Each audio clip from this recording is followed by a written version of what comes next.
This is my final FPL team for game week 1. In goal, I've got Sanchez of Chelsea, of course, paired with Dubravka as well. Now, this is a pick that I've not been 100% set on throughout preseason. If you've seen any of my other videos, you'll know that I've been on Sells more than I've been on Sanchez. I am concerned about Colwell's ACL injury and how that will impact Chelsea's defence. However, I've worked out a way to still get good Forest coverage in my defence and get Sanchez in too. I'm always slightly negatively biased, I think, towards Chelsea. I don't know why that is. I am a Chelsea fan, but looking at the fixtures, I think punting against them isn't necessary. Palace at home, great opportunity. West Ham away, 2 of a clean sheet, could happen. Fulham at home.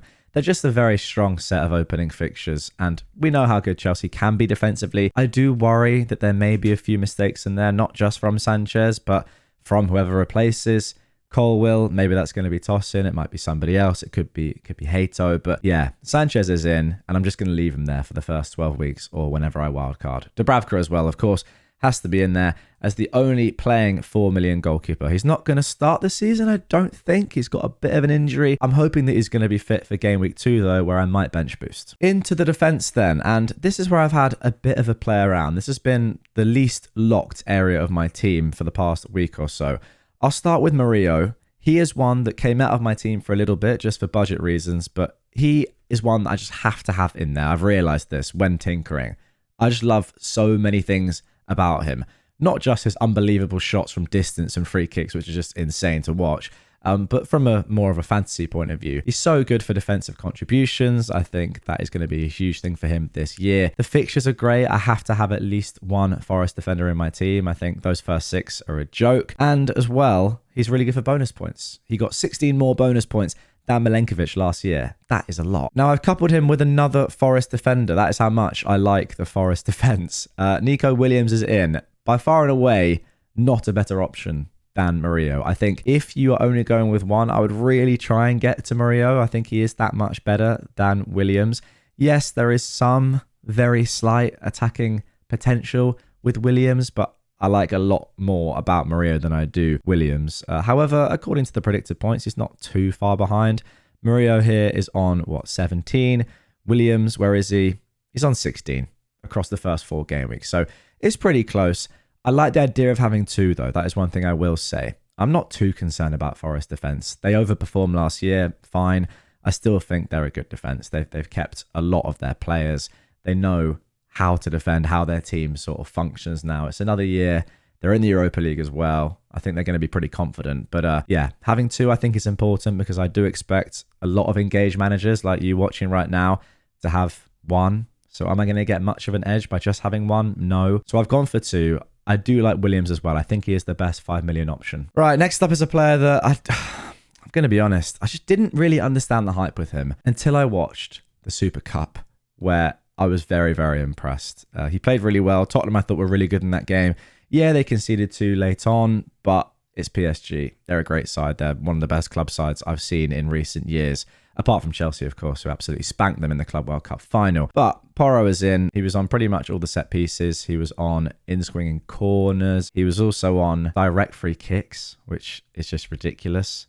It wasn't even that bad of a free kick. Got on nick, just went past the post. But yeah, with the lack of Maddison in that team now, if he's going to be on the majority of set pieces, and that first fixture as well is just so enticing. Game week 1 and game week 3, they're just really good fixtures with a lot of attacking upside. And also, if he's going to be playing wing-back against the harder teams, then you don't even necessarily need to bench him away at City, for example. Again, I am considering a bench boost there. I'd be happy to bench boost him away at City. It's not ideal, but if he's going to be playing higher up the pitch, who knows? He could spike an attacking return. I'll round things off with Anderson of Fulham. I don't absolutely love this pick, nowhere near as much as other people in the community do, but I think he is the best of the 4.5s. There isn't really a standout for me at this price. Tosin, I can't go there just because I'm not assured of his consistency to be in the team for the next 10, 12 game weeks. Richards is one that has been in my team. I do just fancy Anderson a little bit more. If Gay leaves, I'm not sure what that means for Crystal Palace defensively. And Anderson, we know, is going to be an absolute monster for DEFCONs this year. He's also just completely nailed in the team. He also has a good fixture in game week 2. I think that is a good fixture, Man United at home, with a high ceiling, because it's a fixture I'd expect him to hit his defensive contributions in. So if he does keep a clean sheet, you're looking at 8 points with the defensive contributions, maybe some bonus on top of that. He could easily hit a 10-pointer in that game, so I don't mind that at all. And then he goes into Leeds at home and Brentford at home, which are obviously plum fixtures. So I think that 3 of the first 5 are actually really good for Anderson. I think Fulham only kept 6 clean sheets last year, which is a worry. They do, a bit like Chelsea, have some errors within them, which can lead to sort of silly goals, which is obviously not what you want. But I like Anderson. As I said, I don't love many of the 4.5s. And then finally, I've gone with Esteve. I think he is the best of the 4 million defenders. I think he'd be very good for defensive contributions as well. And importantly, he has a great fixture in game week 2. I don't think much needs to be said about that. I will just say though, I've seen a few people talking about Goodmanson of Leeds, maybe Reijnders as well. For me, Esteve is the clear pick. I do think that Burnley will have the best defence. They had the best defence by a mile last year compared to Sunderland and Leeds. I'm not sure why that's going to change. I don't think it will. Yeah, they don't really have any sort of attacking upside in that team, but that's kind of a good thing because they know they don't. So they're going to have to really go for those 0-0s, maybe nick one, win 1-0. That's how they're going to win their games. Whereas Leeds especially, I think, have a little bit more about them going forward. So I don't think they're as reliant on clean sheets. Esteve's a good player. I think he might have a little tiny bit of upside potential as well. But yeah, he's in there for game week 2 and game week 5 as well. He could come into the side. All right, midfield. Salah is in. Palmer is in. Palmer's more nailed than Salah, I think. But Salah is still 100% nailed for me. I've said it in multiple videos now. He's the best captain option in game week 1, 4 and 5. He gets more points than Haaland per goal. He also gets a clean sheet point as well. These things do add up. If Salah scores 10 goals, what is that? 50 points. Say he gets 3 clean sheets in that, that's 53 points. We're not doing bonus here. If Haaland scores 10 goals, that's 40 points, right? No clean sheets. That's his max. Again, no bonus here. So in effect, Haaland is having to score 12, 13 goals, really, for every 10 goals that Salah scores to match him. That's important. It really is. I think that forwards have sort of been nerfed over the past few years in FPL. I think for that reason alone, it's all right to go with Salah. I also think he's just a better pick anyway, so happy to go with him. And I'm scared. 53% ownership. If you get that wrong early on and all your other mini league rivals have gone with him and captained him and it doesn't work out, you can't win FPL in the first few weeks, but you can certainly lose it. Palmer, I don't need to talk about. Let's get into Florian Wirtz. The decision for many managers is him or Bruno Fernandes, or 2 of him, Bruno Fernandes and Ollie Watkins. I'll get to Watkins in a bit. He is in my team, but between Wirtz and Bruno Fernandes, for me, this is just a clear case of what sort of FPL manager are you. I've watched enough of Wirtz now to know that he is a player I want in my team. He reminds me a little bit of when Haaland came into the Prem in terms of these are top elite players that it doesn't really matter that they're new to the league. They're just that elite. Normally, I'd be cautious with new entries into the league because you don't know how they're going to settle. The league's different, etc. But with players that are that elite, I don't think it matters. I think he's going to be absolutely crucial to that side. Running the game, he can pop up anywhere. He can get assists. He's good for goals. Anything. He's in my team. He's just going to play in a much more advanced role than Bruno in a game. And when I'm watching a game of football, I want to see that. I don't want to see a holding midfielder just dictating that might get the odd penalty and a couple of defensive contribution points.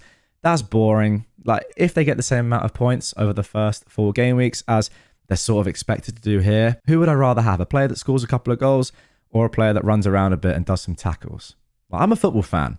Give me Florian Wirtz. That is a very scathing review of Bruno Fernandes, who, by the way, is one of the best players in the league, but I don't care. Give me Flo. Sarr is in. This is a close one for me between Sarr and Illiman and Dye.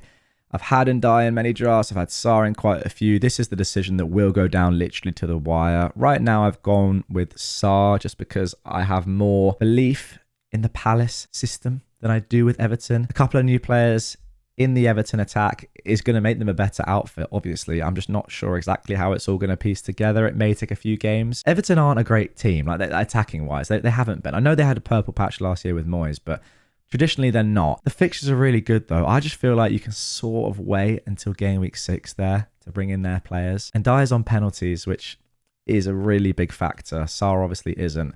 Sarr also plays in between game weeks 1 and 2 and 2 and 3 in the Conference League qualifier, but they're not playing a very strong opponent there, so I think they might be okay to rotate. Forest at home, Sunderland at home, great fixtures. Chelsea away, Villa away, West Ham away, I think also great fixtures. Arguably, Chelsea and Villa are better fixtures than West Ham because we know how much Palace like to counter, and he is obviously one of the fastest players in the league. does well typically in those sort of games.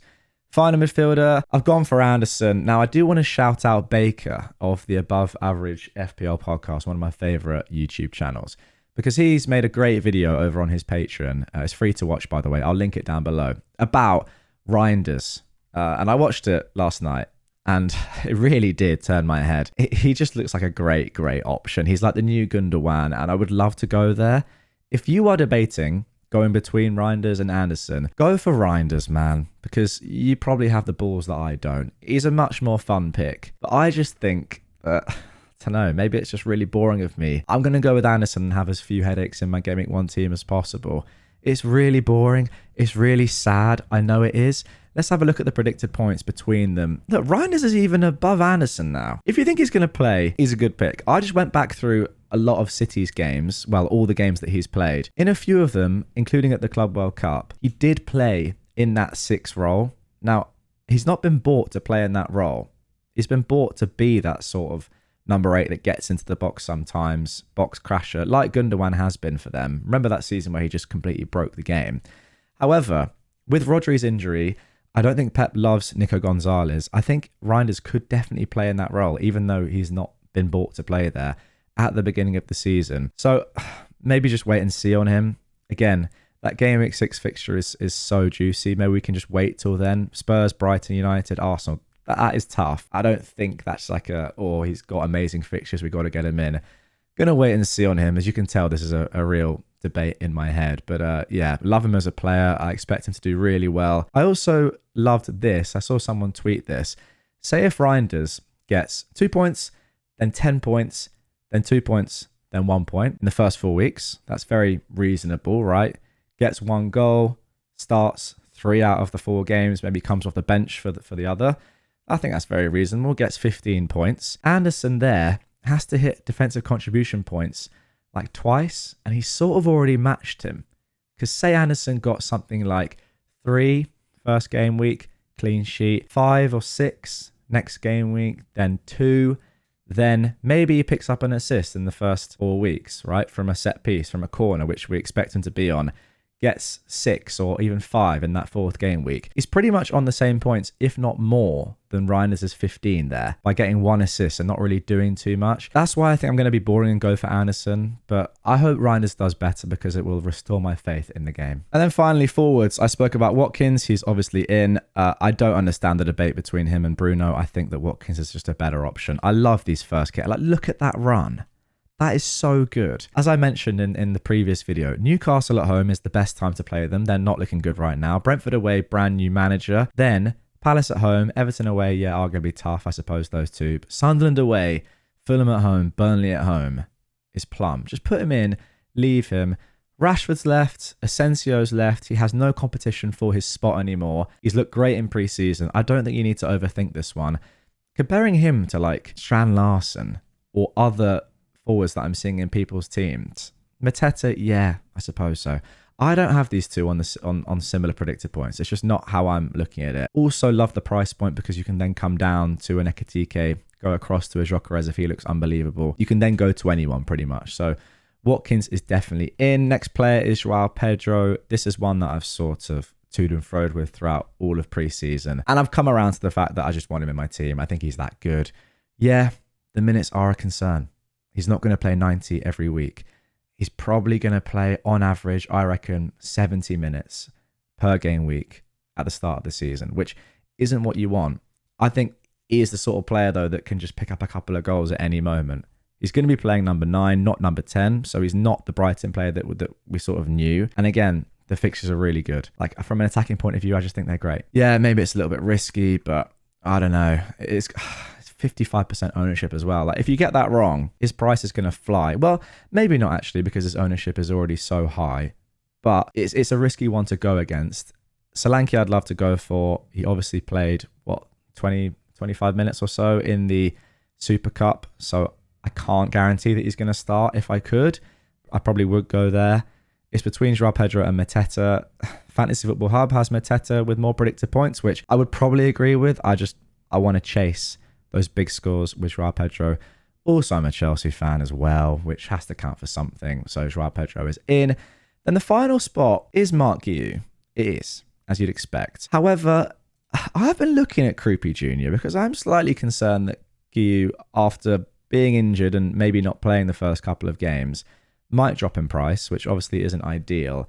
Ideally, he would be fit for that Game Week 2 fixture. I've mentioned that I want to bench boost in that game. Let me actually save my team, optimize it, and then I'll jump to Game Week 2 just to look at how the team is looking. And yeah, that's the one where I could definitely bench boost if GW is fit.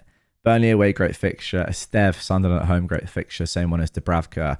And then it would probably be Porro on the bench, it looks like, right? Yeah, this would be the team in Game Week 2. I just like this a lot, if possible. But a lot depends on GW. Maybe I could go for like a Krupi Jr. I'm going to save myself maybe a little bit of money, but he'd be a worse pick because I don't expect him to play many minutes at all at 0.1 predicted points per game.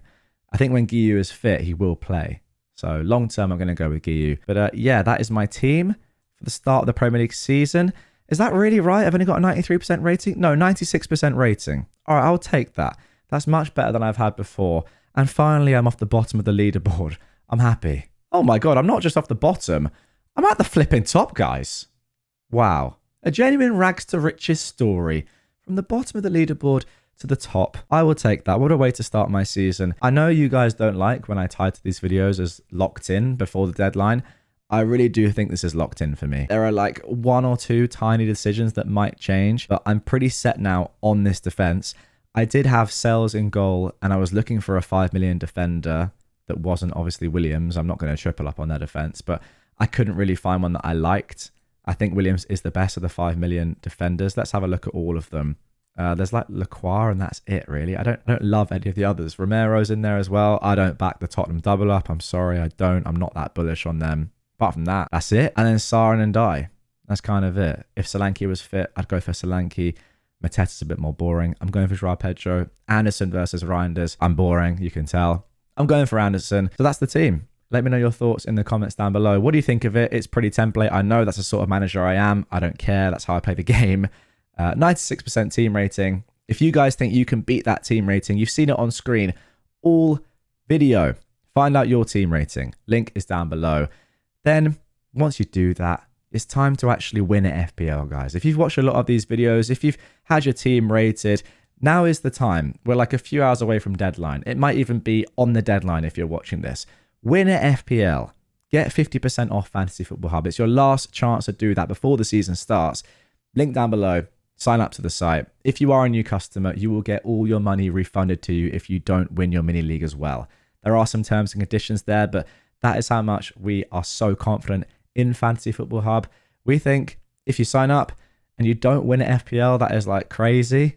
So have your money back. Simple as that. Link down below. Good luck, guys, for the start of the season. Thank you very much for watching all the content over this preseason. It's been unreal. And I will catch you either after Game Week 1 or on a live stream on the channel right now. If you're watching this on Friday afternoon, there will be a live stream right now. It might even be on screen. Click it and come and ask me some questions as we get close to deadline.